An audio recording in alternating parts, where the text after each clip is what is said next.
amar putusan mengadili dalam eksepsi, menolak eksepsi termohon dan eksepsi pihak terkait untuk seluruhnya. Dalam pokok permohonan, menolak permohonan pemohon untuk seluruhnya. Sebelumnya pada 22 April 2024 lalu, Mahkamah Konstitusi menolak semua permohonan sengketa hasil pemilihan presiden dan wakil presiden 2024 yang diajukan paslon nomor urut 1 Anies Baswedan Muhaimin Iskandar dan paslon nomor urut 3 Ganjar Pranowo Mahfud MD. MK menyatakan dalil para pemohon yang meminta Prabowo Gibran didiskualifikasi dari Pilpres 2024 tidak bersalah menurut hukum. MK juga menyatakan KPU selaku termohon telah mengikuti aturan dalam menindaklanjuti putusan MK yang mengubah syarat pendaftaran Capres-Cawapres dan tidak terbuktinya nepotisme serta cawe-cawe Presiden Joko Widodo terkait putusan batas usia Capres-Cawapres. Selain itu, menurut MK, penyaluran bantuan sosial juga tidak berpengaruh terhadap perolehan suara Prabowo Gibran di Pilpres 2024. Berdasarkan uraian pertimbangan hukum, menurut Mahkamah, dalil-dalil pemohon mengenai adanya pelanggaran prosedur pemilu adalah tidak beralasan menurut hukum untuk seluruhnya. Menimbang bahwa berdasarkan uraian pertimbangan hukum di atas, Mahkamah berpendapat permohonan pemohon tidak beralasan menurut hukum untuk seluruhnya. Menimbang bahwa terhadap dalil-dalil lain serta hal-hal lain tidak dipertimbangkan lebih lanjut karena dinilai tidak terdapat relevansinya. Oleh karena itu, jika masih terdapat fakta hukum dalam persidangan, baik yang didalilkan atau tidak didalilkan oleh pemohon, belum dinilai dan dipertimbangkan, Mahkamah meyakini hal tersebut tidak dapat membuktikan adanya relevansi dengan signifikansi perolehan suara atau hasil yang merupakan prinsip dasar dalam mengungkap perselisihan hasil tentang pemilihan umum sebagaimana diamanatkan dalam pasal 24C ayat 1 Undang-Undang Dasar 1945. Pembacaan putusan sengketa Pilpres 2024 dilakukan oleh 8 hakim Mahkamah Konstitusi. Namun, dari 8 hakim yang bertugas terdapat 3 hakim MK yang menyatakan perbedaan alias dissenting opinion. Tim Liputan iNews melaporkan.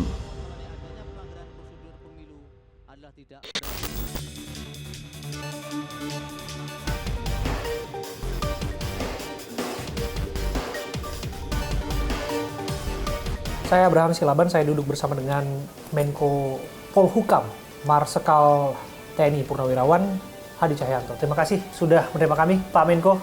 Ya, sama-sama. Apa kabar Pak? Sehat Pak? Alhamdulillah baik, semuanya aman. Saya bisa melihat senyum yang lepas dari Pak Menko. Ada rasa lega ya Pak ya? Ini kelihatan dari puncak kontestasi politik 5 tahunan Pilpres yang pada akhirnya diputuskan oleh Mahkamah Konstitusi hari ini. Iya, ya saya mengikuti sejak pengumuman di KPU. Ya, pada waktu itu juga suasana juga kondusif, aman. Kemudian proses di MK dan di MK juga sudah diputuskan dengan suasana yang kondusif. Ya. Masyarakat juga saya lihat semuanya bisa menerima, mengikuti sejak pagi jam 9 dan tadi juga saya juga mengambil rapat koordinasi terkait dengan keamanan, ya, dengan BIN, dengan TNI, dengan Polri, kemudian hadir juga Menteri Dalam Negeri, KSP, Jaksa Agung, semuanya saya laksanakan untuk bagaimana menangani hasil dari sidang MK ini. Kami bersyukur kondisinya bisa berjalan dengan baik.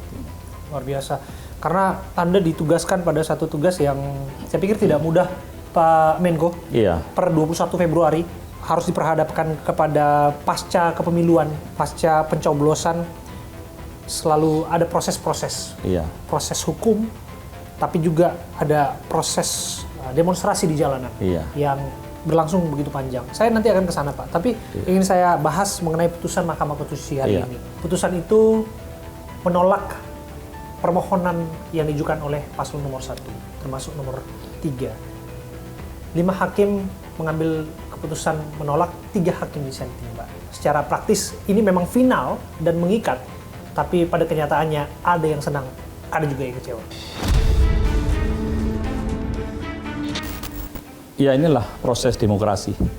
Proses demokrasi tentunya ada yang memang dinyatakan memang menang, ada juga yang nyatakan kalah. Namun kita bisa melihat bahwa rakyat Indonesia ini adalah rakyat yang mudah untuk bisa menerima kekalahan, langsung mencair, terus menjaga persaudaraan. Kita lihat saja kemarin pada waktu Idul Fitri ya, itu semua bisa mencair antara elit apalagi rakyat semuanya. Jadi sekali lagi ini adalah keputusan yang paling tepat, keputusan untuk bangsa Indonesia agar proses pembangunan di Indonesia terus berjalan dengan baik dan berkesinambungan.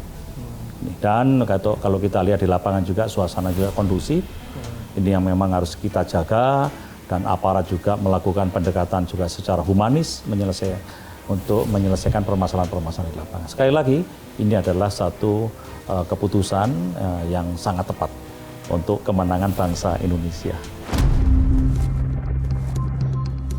Sedikit menyinggung Pak mengenai substansi yang disampaikan oleh Hakim Konstitusi. Salah satu yang memberikan pendapat berbeda adalah Pak Saldi Isra yang mengatakan bahwa di sana mengenai dalil yang diajukan politik bansos disebut beralasan. Kemudian juga ada menyinggung soal netralitas aparat dan lain sebagainya. Bapak menyikapi hal tersebut seperti apa Pak? Apa yang disampaikan dari Hakim Konstitusi dan sudah mendatangkan 4 menteri, kan semua sudah terjawab sesuai apa yang di lapangan. Memang antara laporan ya dari pihak-pihak dari yang ikut konsentrasi politik itu kan wajar nyampaikan. Namun kalau di lapangan memang tujuan mereka kan tujuan dilakukan seperti yang disampaikan tadi itu adalah tujuan bukan untuk tujuan dalam rangka melakukan dalam rangka pesta demokrasi pemilu. Tapi ini adalah rutin. Sejak awal sebelum pemilu memang dilaksanakan seperti itu. Sampai sekarang pun juga dilaksanakan seperti itu. Semuanya kan hanya untuk kesejahteraan rakyat. Ya. Jadi saya kira ini adalah keputusan yang tepat. Hakim juga melihat secara menyeluruh dan semuanya saya kira lega dengan keputusan ini. Apa yang ingin Bapak sampaikan kepada kelompok masyarakat yang merasa kecewa dalam hal ini? Bahwa masyarakat Indonesia mudah untuk memaafkan, apalagi saudara sendiri ya. Dan masyarakat Indonesia juga selalu berpikir bahwa yang paling utama itu adalah menjaga persatuan dan kesatuan. Untuk apa? Ya untuk melanjutkan pembangunan ini. Jadi kecewa wajar, tapi tidak akan terlalu lama. Kita lihat di bawah, di tingkat masyarakat. Saya sering turun ke bawah setelah pemilu selesai. Masyarakat tidak mempermasalahkan. Yang penting masyarakat ini bisa bekerja, mencari nafkah dengan kondisi aman dan terlindungi. Ya. Apalagi elit pun saya yakin akan berpihak kepada masyarakat. Sekali lagi ini adalah kemenangan bangsa Indonesia. Kalah menang itu soal biasa. Yang penting adalah bingkai NKRI, bingkai persatuan dan kesatuan bangsa ini tetap terjaga. Ini sudah terbukti sejak 2019 sampai 2024 kan seperti ini. Ya, tapi ya kumpul lagi. Bisa jadi memang kata kuncinya adalah rekonsiliasi ya Pak. Ya, Dan saya mengamati begitu Bapak dilantik menjadi Menko Polhukam Pak, Bapak kelihatannya sudah mulai Pak dengan bertemu dengan Pak Mahfud MD, bertemu dengan elit-elit politik lainnya, tokoh agama lain sebagainya. Setidaknya ini untuk mendinginkan suasana dan tensi pada saat itu. Apa yang Bapak ingin jelaskan mengenai upaya rekonsiliasi yang sudah dimulai ini Pak? Ya, saya selalu melakukan silaturahmi ya, terutama dengan para tokoh, apalagi tokoh agama, tokoh politik, tokoh masyarakat, seperti yang saya lakukan ketika saya dilantik pertama kali yang saya kunjungi adalah tempat yang saya ganti, Pak Mahfud MD. Saya menyampaikan bahwa saya menduduki jabatan yang baru yang Bapak tinggalkan dan kami juga minta apa yang harus saya teruskan. Ini kan apalagi Pak Mahfud MD adalah senior saya ya, dan saya juga minta petunjuk kepada Pak Mahfud MD dan kita hangat membicarakan masalah-masalah tentang kantor, tugas terkait dengan politik, hukum dan keamanan, apa saja yang belum diselesaikan. Di sana banyak dan Pak Mahfud MD memberikan penjelasan sejelas-jelasnya kepada saya. Nah, di situ akhirnya suasana cair, hangat dan cair. Berikutnya saya tidak berhenti, saya langsung ke Jogja, terbang ke Jogja.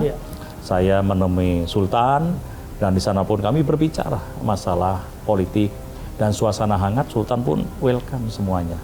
Itu pun saya lanjutkan kepada tokoh-tokoh agama, tokoh di Bangkalan, tokoh di Jombang, tokoh di Jogja, yang di Krapyak, kemudian tokoh-tokoh agama di Jakarta, saya datangi semua, termasuk tokoh agama dari Papua, ya, ketua FKUB. Iya. Karena saya tidak ada waktu, beliau datang ke sini, kita ngobrol semuanya. Bisa bocorin sedikit Pak, apa sih yang dibicarakan ketika bertemu dengan para tokoh tersebut, termasuk Pak Mahfud MD waktu itu, Pak? Ya, kalau Pak Mahfud MD saya bicara terkait masalah pekerjaan terus terang saja. Pekerjaan yang belum selesai yang bersifat strategis. Ya. Kebetulan permasalahan-permasalahan strategis kan banyak di sini. Ya, terkait dengan TPPU, TPPO ya, dan lain sebagainya. Dan dikasih trik-trik apa saja yang perlu diperhatikan. Kalau dengan Sultan ya kita berbicara masalah bagaimana ketahanan pangan.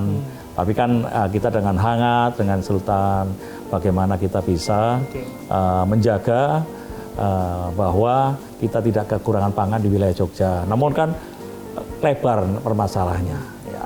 Seberapa signifikan sebetulnya dampak pertemuan-pertemuan itu dilakukan, Pak? Mengingat bahwa di media sosial sebetulnya kan perbedaan pendapat antara pendukung itu kan masih saja terasa, Pak. Tapi ketika inisiasi pertemuan dan rekonsiliasi dimulai, malah ini sudah mulai mencair. Kalau dilihat di media sosial, ya, di televisi, melihat seorang tokoh agama, apalagi sekaliber Pak Mahfud MD, kemudian bisa menerima menteri, Menko dengan suasana hangat, tidak dibuat-buat, tidak dibuat-buat, apa adanya. Dan saya kenal dengan Pak Mahfud kan lama, sejak saya menjadi Panglima TNI, saya sudah kenal, dan saya selalu hangat. Ada permasalahan-permasalahan apa, saya selalu menghadap Pak Menko, saya sampaikan, baik permasalahan atau terutama adalah permasalahan operasi di beberapa tempat, termasuk juga kegiatan-kegiatan pada waktu COVID. Saya juga selalu koordinasi dengan Pak Mahfud, sehingga dekat, sehingga cair hubungan saya dengan Pak Mahfud. Sampai sekarang pun cair, ya, sehingga mudah untuk kita berkomunikasi. Dengan Sultan juga mudah berkomunikasi. Dengan para tokoh agama mudah, kenapa? Ketika saya diberi tanggung jawab sebagai Panglima, itu kebiasaan saya selalu datang pada tokoh. Apalagi pada waktu 2019, pemilu juga, semua tokoh saya datangi. Dari Sabang sampai Merauke, saya datangin. Sehingga komunikasi ini adalah penting. Silaturahmi, kita komunikasi, ini sangat penting untuk mencairkan permasalahan-permasalahan yang mungkin pada waktu itu tidak bisa diputuskan. Kita coba berbicara. Unjuk rasa, demonstrasi itu adalah hal yang memang diatur oleh undang-undang karena hak konstitusional warga negara kita ya Pak ya. Iya. Tapi pengamanannya kita bisa lihat Pak.